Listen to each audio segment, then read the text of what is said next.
Jonathan James era diferente. Desde pequeno, ele possuía um dom quase sobrenatural para a tecnologia. Computadores não eram apenas máquinas para ele. Eram quebra-cabeças implorando para serem solucionados, portais para mundos invisíveis.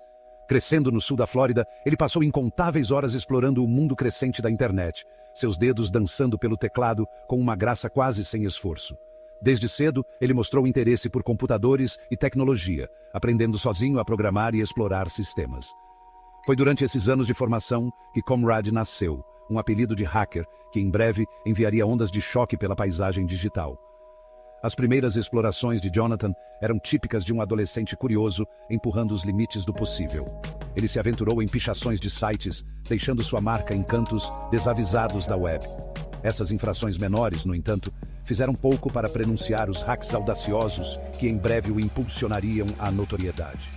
Impulsionado por uma sede insaciável por conhecimento e um desejo de testar os limites de suas habilidades, Jonathan voltou suas atenções para alvos cada vez mais ambiciosos.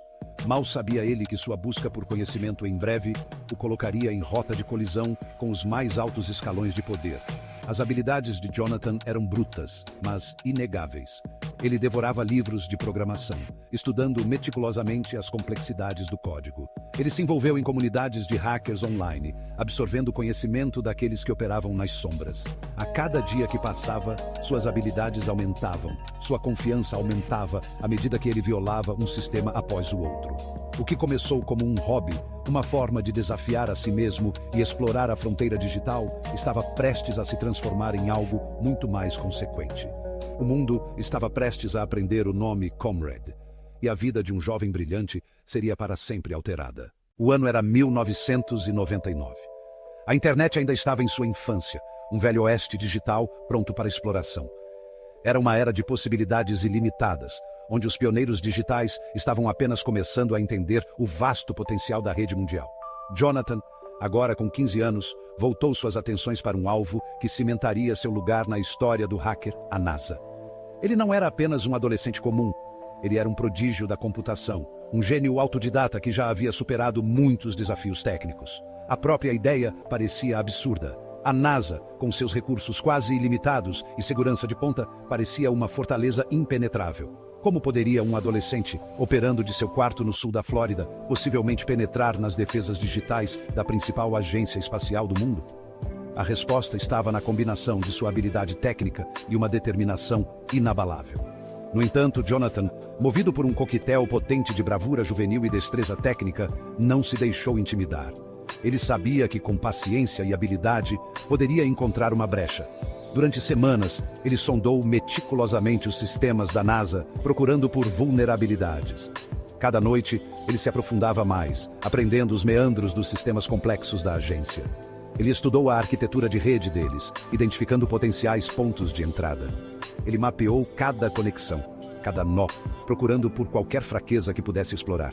Ele criou ferramentas e scripts personalizados, explorando fraquezas em seus protocolos de segurança. Cada linha de código era uma obra de arte, projetada para deslizar pelas defesas da NASA sem ser detectada. A cada dia que passava, ele se aproximava de seu objetivo, impulsionado por uma curiosidade insaciável e um desejo de provar que mesmo os sistemas mais seguros não eram impermeáveis a uma mente determinada. Ele estava prestes a fazer história. Finalmente o momento chegou. Jonathan rompeu as defesas da NASA, obtendo acesso não autorizado à sua rede. O mundo engasgou. A magnitude de seu feito era incompreensível para muitos. A notícia do ataque se espalhou como um rastilho de pólvora, enviando ondas de choque pelos corredores do poder. Em questão de horas, o nome de Jonathan estava em todos os noticiários. O governo dos Estados Unidos ficou pasmo. Agências de segurança e inteligência foram colocadas em alerta máximo. Como um adolescente, operando de seu quarto, poderia ter se infiltrado em uma de suas agências mais sensíveis? A questão ecoava em todos os níveis do governo. A mídia se aproveitou da situação, retratando Jonathan como um gênio digital, um Davi moderno enfrentando o Golias da burocracia governamental. Ele se tornou uma lenda instantânea. Jonathan, por sua vez, parecia imperturbável com a atenção. Ele sabia que seu feito era monumental, mas para ele era apenas mais um desafio superado. Ele havia provado seu ponto de vista, exposto uma vulnerabilidade crítica e, em sua mente, havia feito um favor ao governo ao destacar a inadequação de suas medidas de segurança cibernética. Ele acreditava que sua ação poderia levar a melhorias significativas na segurança nacional. Ele havia espiado os céus digitais e o mundo estava assistindo. Jonathan havia mostrado que no vasto universo digital, até mesmo as estrelas podiam ser alcançadas por aqueles que ousavam sonhar. E o pior, ele fez tudo isso apenas para provar que podia. Jonathan não tinha a intenção de causar danos ou lucrar com essas invasões. Ele queria mostrar que até os sistemas mais protegidos do mundo tinham falhas. A invasão na NASA foi um grande constrangimento para o governo dos Estados Unidos, e eles estavam determinados a dar o troco no perpetrador. O FBI lançou uma investigação em grande escala, com seus melhores agentes trabalhando incansavelmente para rastrear o hacker evasivo conhecido como Comrade. A pressão era grande e os recursos à disposição deles eram vastos. Jonathan, acostumado a operar nas sombras, de repente se viu empurrado para o brilho intenso dos holofotes. As paredes estavam se fechando. O FBI, aproveitando suas consideráveis capacidades de vigilância, começou a juntar as peças da trilha digital deixada pelas atividades de Jonathan. Eles analisaram o tráfego da rede, rastrearam endereços IP e entrevistaram indivíduos nas comunidades online que Jonathan frequentava. A rede estava se fechando e era apenas uma questão de tempo até que descobrissem sua verdadeira identidade. Jonathan, enquanto isso, continuou suas atividades online, aparentemente alheio à rede se fechando ao seu redor. Ele se envolveu em fóruns online, se gabando de suas façanhas, mas em nenhum momento provocou as autoridades sobre isso. Para Comrade, ele tinha apenas ajudado o governo a descobrir que os sistemas mais parrudos do mundo tinham, sim, vulnerabilidades. Era um jogo perigoso que ele estava jogando, um que teria consequências graves. O inevitável finalmente aconteceu. Em uma manhã fria de janeiro de 2000, agentes do FBI invadiram a casa da família de Jonathan. A batida foi rápida e decisiva. Agentes invadiram a propriedade, protegendo as instalações e confiscando computadores e outros dispositivos eletrônicos. Jonathan, ainda menor de idade na época, foi levado sob custódia, seu mundo virado de cabeça para baixo em um instante. O jogo havia acabado, e o preço de sua curiosidade estava prestes a se tornar muito real. O antes hacker sem rosto, o fantasma digital que havia operado impunemente, era agora um cativo no sistema que ele tão habilmente havia explorado. O Comrade não existia mais. A história de Jonathan serve como um lembrete sombrio das consequências de brincar com o fogo digital. Ele havia se tornado um exemplo, uma lição para outros hackers que pensavam estar acima da lei.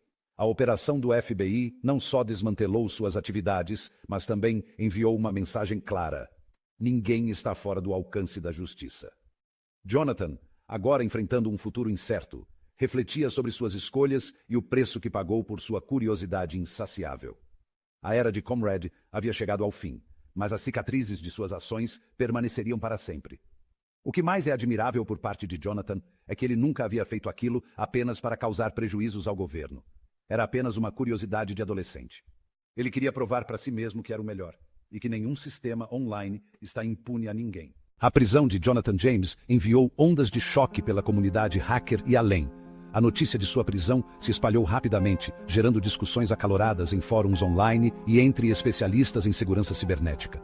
Aqui estava uma criança, um adolescente brilhante, mas desviado, enfrentando todo o peso do sistema de justiça americano, pelo que equivalia a um ato de invasão digital. Muitos se perguntavam se a punição era justa ou se Jonathan estava sendo usado como exemplo para desencorajar outros jovens hackers. O caso gerou um debate nacional sobre a natureza do hacking, a adequação das medidas de segurança cibernética e a punição apropriada para tais crimes. Especialistas discutiam se a legislação existente era suficiente para lidar com a crescente ameaça cibernética ou se novas leis eram necessárias. A idade de Jonathan, sua falta de intenção maliciosa e o fato de que ele não havia lucrado financeiramente com suas ações tornaram-se pontos centrais de discórdia.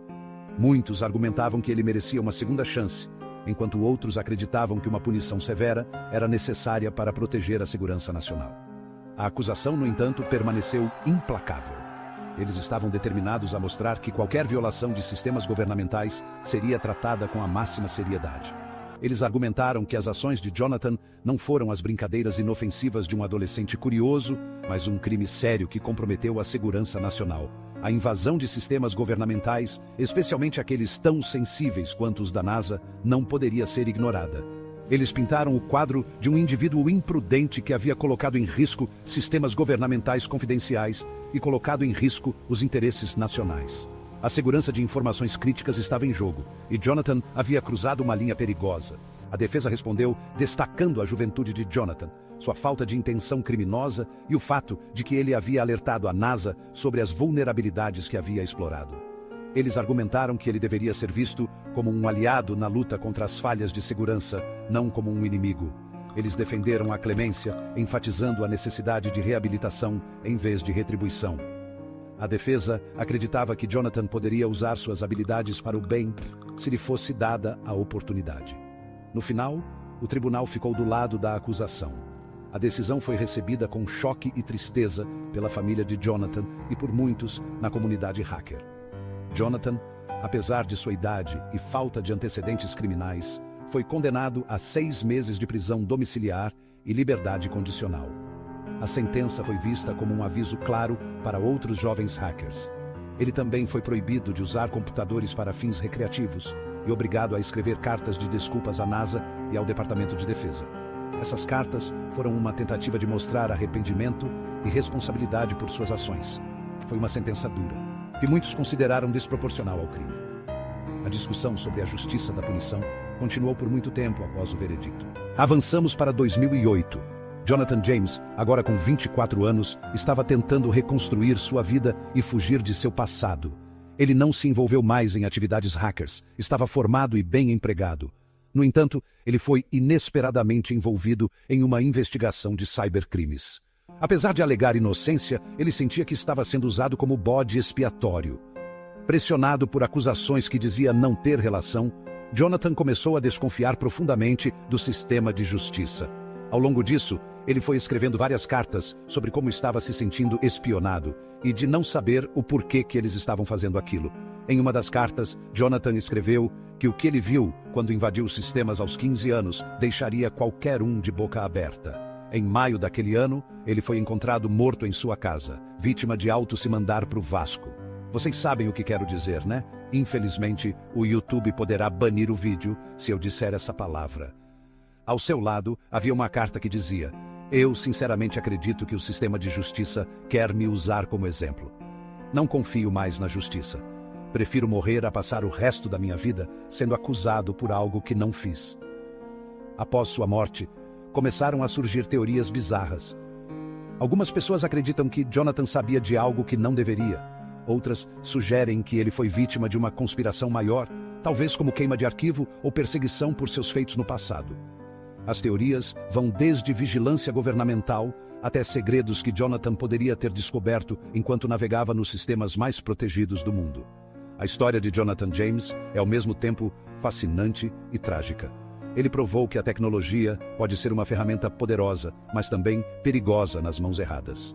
Apesar de sua morte precoce, ele deixou um legado inegável, um alerta para governos, empresas e cidadãos de que ninguém está 100% seguro na era digital.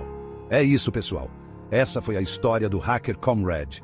Se você gostou, não se esqueça de comentar e curtir o vídeo para ajudar o canal. Você está no canal Desmistificando o Mundo. Até a próxima.